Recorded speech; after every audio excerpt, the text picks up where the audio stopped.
পেঁপে খোসা ছাড়িয়ে নিয়েছি আর আলু ডুমো ডুমো করে কেটে নিলাম আর উচ্ছে গোল গোল করে পাতলা পাতলা করে কেটে নিয়েছি। পেঁপেটা এবার গ্রেটারে আমি গ্রেট করে নিচ্ছি, দেখো। কারণ আমি এই সব দিয়ে আজকে একটা সবজি করব, তাই তোমাদের সাথে শেয়ার করছি। মিঠুস ক্রিয়েশন কুকিং থেকে মিঠু বলছি। আমার অঙ্গনের সকল বন্ধুকে স্বাগত। তেল দিয়ে পরিমাণ মতো সর্ষের তেল দিয়ে দিলাম, একটু সাদা জিরে ও দুটো শুকনো লঙ্কা। এখানে আমি জিরে এবং লঙ্কাটা তুলে রাখছি, কারণ এটা আমি পরে গুঁড়িয়ে রান্নাটায় দেব। এটাই মশলা আমার আজকের রান্নায়।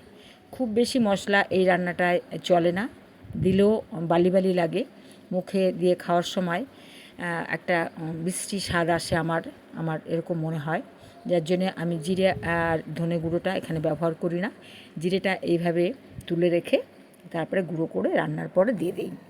এইবার এর মধ্যে দিয়ে দিচ্ছি দুটো আলু মাঝারি সাইজের ডুমো করে কেটে নিয়েছি।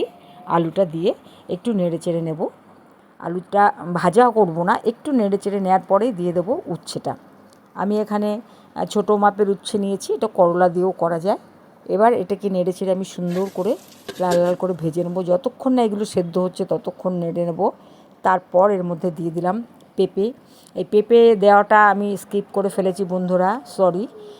এবার পেঁপেটা, গ্রেট করা পেঁপেটা দিয়ে আমি নেড়ে চেড়ে ঢেকে ঢেকে এই পেঁপেটা যতক্ষণ না সেদ্ধ হচ্ছে ততক্ষণ রান্না করে নেব।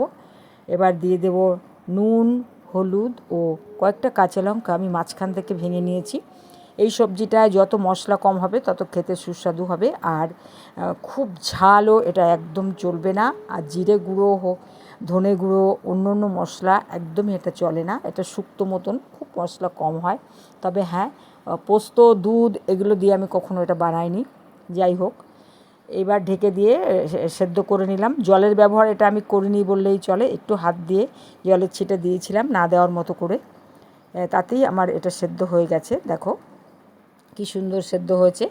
এইবার আমি দিয়ে দিলাম একটু আদা গ্রেট করে, হাফ ইঞ্চি মতো আদা। এই আদা আর ভাজা জিরেটাই আমার এই রান্নাটার মশলা। দেখো সুন্দর হয়ে গেল।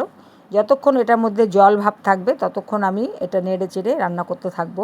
জল ভাব একদমই থাকবে না। দিয়ে দিলাম বড় চামচের 1 চামচ চিনি। এটা বেশ মিষ্টি মিষ্টি করলে খেতে সুস্বাদু হয়।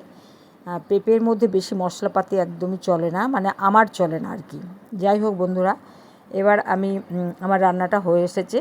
এবার এই তুলে রাখা জিরে লঙ্কাটা একটু গুঁড়িয়ে আমি দিয়ে দেবো। হাতা দিয়েই আমি ভেঙে নিলাম, তারপরে আমি রান্নায় দিয়ে দিলাম। পেঁপের তরকারিতে এইভাবে দিলে একটা সুন্দর স্মেল হয় জিরে এবং শুকনো লঙ্কার। ভাজা জিরে ভাজা শুকনো লঙ্কার কিন্তু দারুণ সুন্দর গন্ধ হয়। গরম ভাতে প্রথম পাতে এটা দারুণ অসাধারণ হবে।